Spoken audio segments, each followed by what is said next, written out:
Have you ever wondered why, no matter how hard you try, things sometimes seem to move further away from you? You visualize, you affirm, you chase, and yet the very thing you desire appears to hide just beyond reach. What if I told you the universe is not ignoring you, but waiting for you to stop trying so hard? You see, manifestation doesn't come from struggle. It comes from surrender. The moment you relax, you stop fighting against the current of your own creation. You stop shouting to the universe what you lack and begin whispering, through your calm belief, that it is already yours. The greatest mistake we make is believing that effort brings creation. But in truth, creation is finished. Everything you could ever desire already exists in the unseen. Your only task is to tune your inner state to the frequency of what you want. When you feel it real, when you can rest in the quiet confidence that it is done, the universe must respond. This isn't magic, this is law. The same law that moves the stars above will move circumstances below when you stop trying to control the how and simply rest in the it is done. So tonight, I invite you to release your tension, quiet your doubts, and relax into your own divine power. Because once you do, the universe will move mountains to fulfill your calm assumption. You have been taught all your life that to get something, you must do something. Struggle, push, strive. These words have become the rhythm of human effort. But creation, my friends, does not respond to struggle. It responds to stillness. The secret lies not in how intensely you act, but in how completely you rest in faith. When I speak of relaxation, I do not mean laziness or apathy. I speak of a divine calmness, a sacred trust that all things are already moving in your favor. Imagine holding your breath underwater. No matter how strong your lungs, you cannot stay there forever. The moment you come up and exhale, relief floods your being. That breath, that release, is what I call relaxed faith. It is the moment you let go of tension and allow the power that created the universe to take over. When you relax in belief, you are saying to life, I trust you. You no longer fight with appearances. You no longer ask, when will it come? Or how will it happen? Instead, you rest in the knowing that the unseen is already forming itself into the seen. The seed does not strain to grow. It simply unfolds because the law of life compels it to. So too must you learn to live in that quiet ease. The moment you become still, your inner world aligns with divine order. And once aligned, the outer world must mirror it. The tired heart finds rest. The anxious mind grows silent. And suddenly, what you once chased begins to chase you. There is a power so vast, so intelligent, that it requires no assistance, only acceptance. When you relax into the feeling of having already received, you open the door through which miracles enter. Your peace is the permission the universe needs to deliver your desire, and yet, the moment you begin to feel that calm assurance, something curious happens. The mind tries to interfere. It whispers, what if it doesn't work? What if I lose it? What if I'm just imagining? That is the moment you must practice the sacred art of letting go. Letting go is not surrendering your desire. It is surrendering your doubt. It is the quiet knowing that what is yours cannot be taken, and what is not yours cannot stay. You see, when you cling to something too tightly, you are declaring, I do not have it yet. But when you release it, when you trust that it already belongs to you, you invite it to appear in its perfect form. The one who is desperate for love repels it, while the one who rests in love within finds it rushing toward them. The one who chases wealth declares lack, while the one who feels abundant in silence calls it forth effortlessly. Letting go is not an act of weakness. It is the highest form of strength. It is to stand still in faith while appearances scream the opposite. It is to walk through the storm and smile, knowing that beyond the clouds The sun has never stopped shining. You no longer fight for control because you realize control was never yours to begin with. The universe is far wiser than your plans, far gentler than your fears, and far faster than your effort. Release the need to know how or when. That is the burden that delays the miracle. When you let go, you lift that burden from your shoulders and allow the invisible to weave its pattern. Life becomes lighter. You begin to float instead of forcing, to receive instead of chase. And in that stillness, in that beautiful detachment, everything you once hoped for begins to move silently and perfectly toward you. For the moment you allow life to flow, you begin to realize something extraordinary. The outer world is not separate from you. It is your own consciousness pushed out.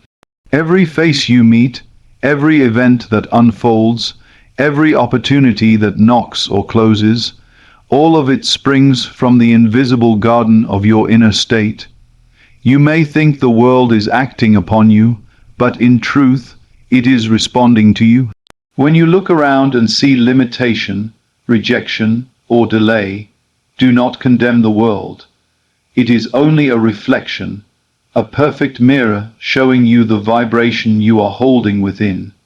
The universe does not judge, it only echoes. If you live in the feeling of lack, it must echo lack. If you live in the feeling of abundance, it must echo abundance. The law is precise, unchanging, and beautifully impartial.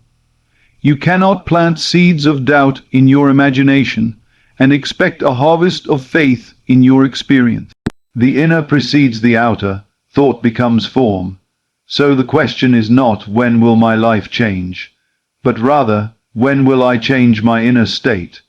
For the instant you assume the feeling of being what you wish to be, the world must begin to rearrange itself accordingly. Do not be deceived by the slowness of appearance. The unseen work is already underway. Just as a seed germinates beneath the soil before breaking the surface, so too does your inner assumption prepare its expression in the visible realm. Trust this process, feel it real, speak to yourself as though it were already done, for in the unseen it is. You are the dreamer and the dream, the sculptor and the clay. Everything you experience is molded by the quiet movements of your imagination. Change that, and you will watch reality itself bend gracefully to meet the new pattern you hold within. And once you understand that the outer is born of the inner, you begin to see the sacred beauty of assumption. To assume the wish fulfilled is to live now in the feeling of what you desire, not as a dream for tomorrow, but as a reality of this very moment. You do not wait for proof to believe. You believe, and then proof appears. The universe mirrors your conviction, not your confusion. When you close your eyes and rest in the quiet, knowing that your desire is already accomplished, something shifts within you. Your heartbeat slows, your mind grows still, and an invisible certainty begins to bloom. That is the art of assumption in rest, where you stop pleading and start possessing.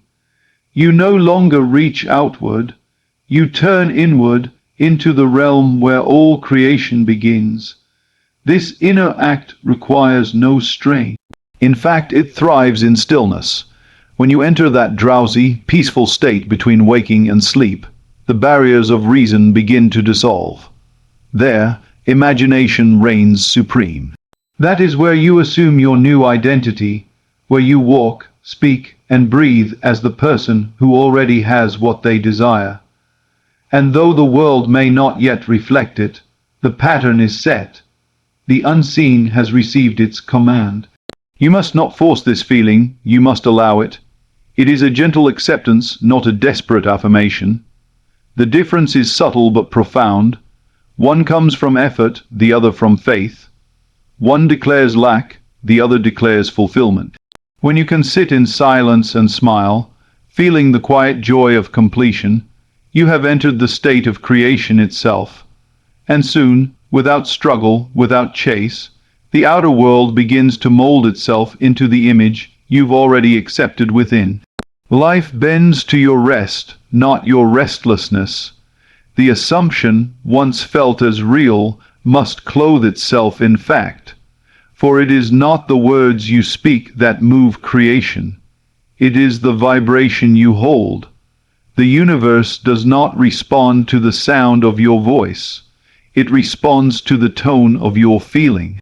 Every emotion you nurture, whether joy or doubt, confidence or fear, sends out a frequency that echoes through the unseen, calling to it experiences that match its nature. You can repeat affirmations endlessly, but if your heart beats in worry, you are affirming lack more powerfully than any words of faith could correct. Feeling is the secret language of the universe. When you feel something as true, you declare it into being. You do not need to convince anyone. You only need to convince yourself. The moment your inner world vibrates with the certainty of your desire, the outer world becomes compelled to reflect it. It cannot do otherwise, for the two are one. Think of yourself as a tuning fork. Whatever vibration you hold, life will harmonize to it. If you strike the tone of gratitude, opportunities will begin to resonate around you. If you strike the tone of peace, chaos will dissolve. The universe is a perfect listener. It hears not your words, but your emotional song.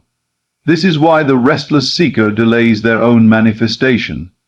They speak of what they want, but feel the emptiness of not having it.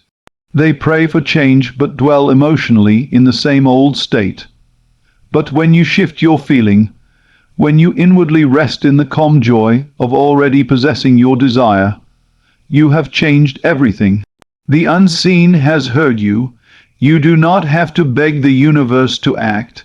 It is already responding. Your task is simply to hold the feeling of the wish fulfilled, to let that vibration become your resting state. And when it does, the world will faithfully play the melody your heart has composed. And as that inner melody becomes your natural rhythm, you find that life begins to unfold without your effort. You no longer chase, you simply become. Living in the end is not pretending. It is resting in the conviction that what you once desired is now the very air you breathe. You think from your wish fulfilled, not toward it. You see the world through the eyes of completion, not longing. When you live in the end, there is no waiting. You stop looking to tomorrow for what is already true today.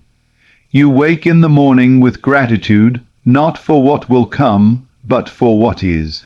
You walk through the world with a quiet certainty that your reality is secure, that the unseen has already delivered, and that all appearances are merely catching up to your inner knowing. The great error is to live toward the goal. To do so is to affirm separation, to say, it is not here yet. But when you dwell in the end, you fuse imagination and reality into one living experience.